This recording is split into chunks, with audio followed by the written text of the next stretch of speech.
एक दिन गधा खुशी खुशी खेत से वापस आया और सब जानवरों को कहने लगा, आज मैंने नया मोबाइल खरीदा है। मरगा, बकरी और गाय हैरान रह गए।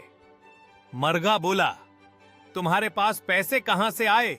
गुद्धा हंसते हुए बोला, मैंने रोज मालिक का सामान बाजार पहुंचाया और हर बार मालिक ने मुझे कुछ पैसे दिए। मैंने छिप छिप कर जमा किए और आज जाकर मोबाइल खरीद लिया।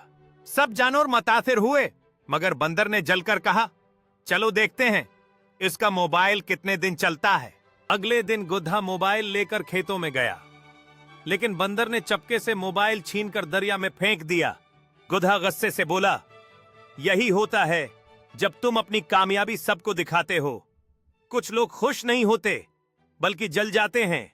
सबक अपनी खुशी को संभाल कर रखो। हर कोई तुम्हारी कामयाबी से खुश नहीं होता।